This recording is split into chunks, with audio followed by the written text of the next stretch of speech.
Hello, and welcome to another discussion of the philosophy of St. Thomas Aquinas.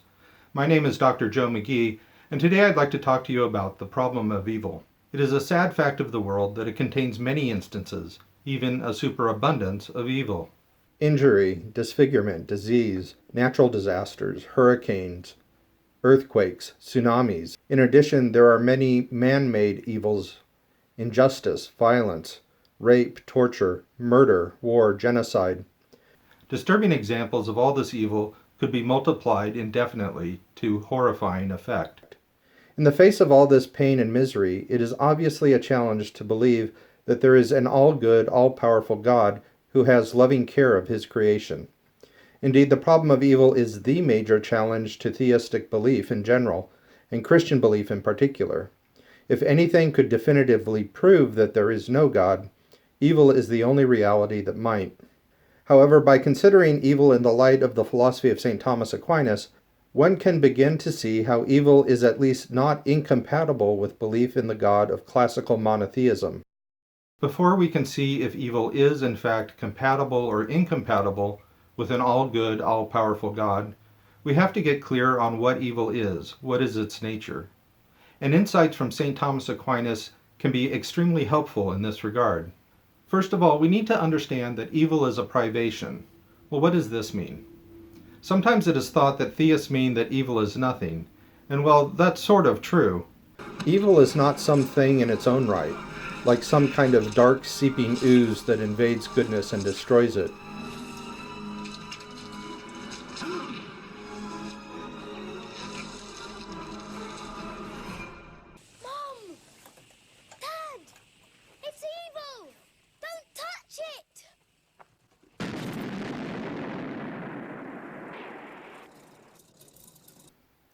No, evil is not a thing at all, but a falling short, an emptiness or non-functioning in something else.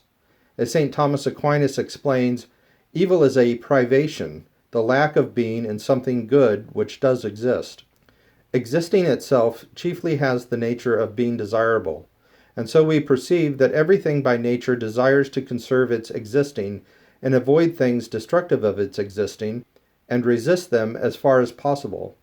Therefore, existing itself, insofar as it is desirable, is good. Therefore, evil, which is universally contrary to good, is necessarily also contrary to existing. Aquinas quite sensibly claims that evil opposes what is good, and again, quite sensibly understands that what is good is desirable. His insight, though, is to note that what is most or fundamentally desirable is a thing's existing, its own being. So as a feature opposed to a thing's good, evil is opposed to that thing's being. It is a sort of non-being. The non-being that is evil is not just every and any non-being or absence of good. It is the absence of a do-good, the privation of a good that is supposed to be there. Not every absence of good is evil, for absence of good can be taken in a privative and in a negative sense. Absence of good taken negatively is not evil. Otherwise, it would follow that what does not exist is evil, and also that everything would be evil through not having the good belonging to something else. For instance, a man would be evil who had not the swiftness of the roe or the strength of a lion. But the absence of good taken in a privative sense is an evil, as for instance, the privation of sight is called blindness. So evil is not just any lack of being, it is the lack of some feature that a thing is supposed to have. It is the lack of a do-good. Aquinas gives the classic example of blindness, a lack of an ability to see. But more specifically, it is a lack of sight in something to which it is due, that is, in the sort of thing which has or should have that ability, and so is supposed to see. Unseeing rocks are not called blind, and do not suffer an evil. Only what is supposed to see, and doesn't, is called blind and suffers an evil. Aquinas sometimes calls these goods which a thing is supposed to have perfections. Now it is clear that a thing is desirable only insofar as it is perfect, for all things desire their own perfection. But everything is perfect so far as it is actual. Therefore it is clear that a thing is perfect so far as it exists. He doesn't mean that a thing with some perfection is perfect as God is supposed to be perfect. He is using perfect in a more limited way, meaning fulfilled or complete.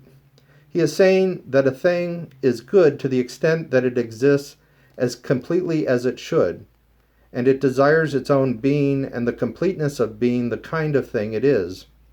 And when there is evil, a thing is lacking a perfection it should have. It is incomplete in its being. To the extent that a thing falls short of the completeness of its being, to the extent that it lacks the perfection or goodness that it is due, it has suffered an evil. This is important since it means that evil as a privation cannot exist on its own. It is not something in its own right, but describes something that lacks what it is supposed to have. Just as a hole refers to where some material is missing, or a shadow is where a light does not shine, so evil refers to how something is falling short or is incomplete in what it is supposed to be. Dogs are supposed to run, fetch, chase squirrels. They are supposed to have 4 limbs, be able to see, hear, smell, etc. A dog that does not have 4 limbs, that cannot see, etc., for whatever reason, is less than it should be, and so has suffered some evil. Of course, in the case of a dog, or any animal, it is not through their own fault that they have a privation, an evil. This brings up a distinction between natural and moral evil. Philosophers make a distinction between 2 kinds of evils, as each kind has a different cause. Aquinas distinguishes them as evil suffered, or evil committed or done. Nowadays, philosophers talk about natural or physical evil on the one hand, and moral evil on the other. Natural evil occurs without any human intervention. One often thinks of earthquakes, hurricanes, and tsunamis, but these are natural evils precisely because they bring about the privation of physical goods, injury, disease, and death, primarily in humans. Whether they come in large numbers owing to major weather or geological events, or arise spontaneously in individuals, such as cancer, infectious diseases, birth defects. These natural evils identify what deprives their victims of perfections which should belong to them, bodily integrity, health, or life. For Aquinas, moral evil too, wrongdoing, crime, in a word, sin, is a privation or lack of a due good, since an action is morally good only insofar as it tends toward the good that is appropriate to human nature as determined by reason. We must therefore say that every action has goodness insofar as it has being, whereas it is lacking in goodness insofar as it is lacking in something that is due to its fullness of being. And thus it is said to be evil. For instance, if it lacks the quantity determined by reason, or its due place, or something of the kind. So for Aquinas, even moral evil is a privation of a due good, insofar as human actions ought to follow the judgment of reason about what is the true or appropriate good. Rape or murder is wrong because the victim is owed life and the respect of her body and consent, and the aggressor fails to apply this judgment in his actions. Furthermore, the moral act has this privation as a result of a free decision. This freedom is what makes the action morally wrong, and its perpetrator guilty of a crime. Even when human actions result in a victim suffering a physical or natural evil, in injury or death, what makes the action to be morally evil is the free choice to deprive the act of the rationality that would make it good. The ultimate motivation even of moral evil, though, still arises from a desire for some good, but for a lesser good when one is supposed to choose a higher one, or it arises from the desire for a good that is not appropriate to a given time or place or circumstance. So for Aquinas, following Aristotle, no one chooses evil as evil. Rather, one makes an evil choice when one chooses a good which reason should know is lesser or inappropriate instead of the true good. The evil, then, of moral evil depends entirely on the free agent who deprives their own actions of the moral goodness or rationality which such acts are due as acts of a rational human agent. The free, rational agent is solely responsible for the act being deprived of the goodness it should have. Getting back to natural or physical evil, it may be hard to see how such evils are supposed to be privations. We tend to view the natural evils that tell against God's goodness as natural disasters, diseases, birth defects, and ultimately death.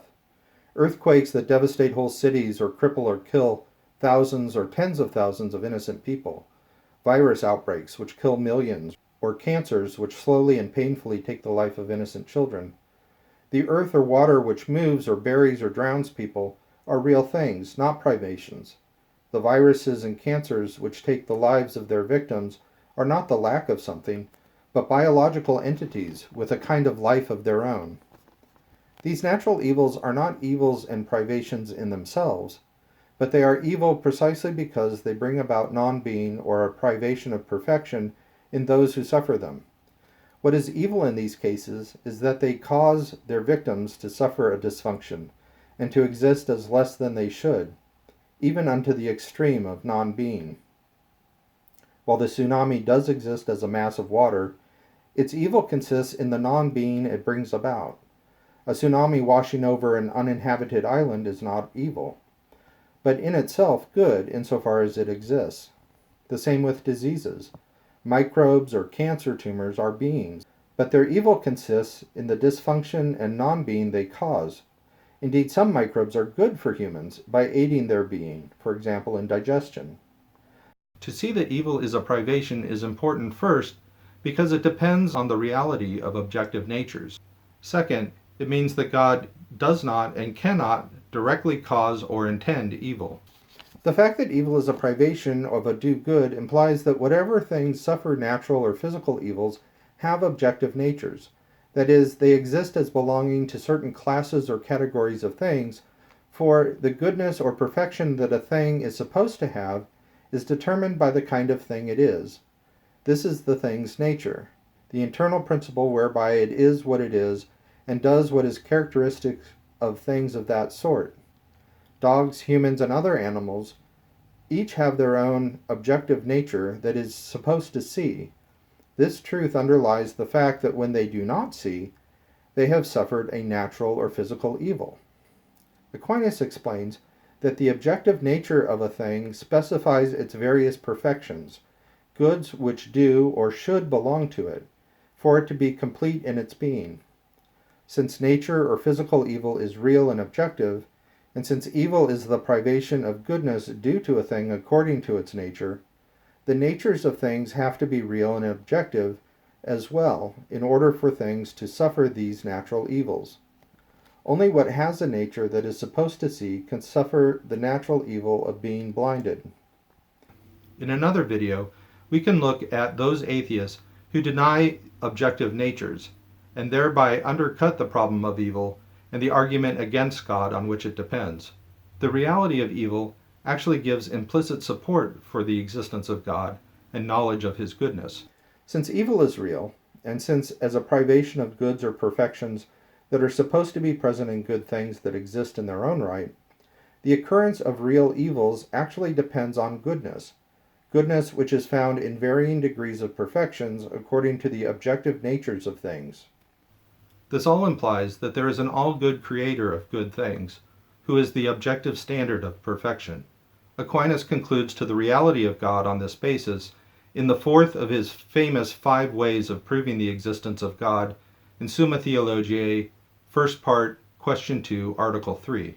Besides implying the reality of objective natures and an author of nature, understanding that evil is a privation or lack of a due good also shows that evil, as such, is not and cannot be caused by a good God. An all-good God directly causes creatures to exist, and in so doing causes them to be good as they exist according to the natures he gives them. If evil occurs, it does so by those good things becoming deprived of some goodness or perfection which their natures demand. So evil is not created at all, it is a lack, and the lack results from good things pursuing their own perfection at the expense of the goodness and perfection of other things. Lions, according to the perfection of their nature, cause the privation of life of gazelles. God causes lions to have the natures they have, he causes their goodness, but permits the evil that nature entails. Likewise, God does not cause people to choose sin, but causes the goodness, the existence of people who are by nature free. They, not God, choose moral evil by failing to act according to the rational demands of their nature, and who freely fail to give others what is due to them according to their nature. God, in causing the good of free moral agents, does not cause their actions to be deprived of moral goodness. The free agent is completely responsible for that. But God permits the moral evil of some of their free choices.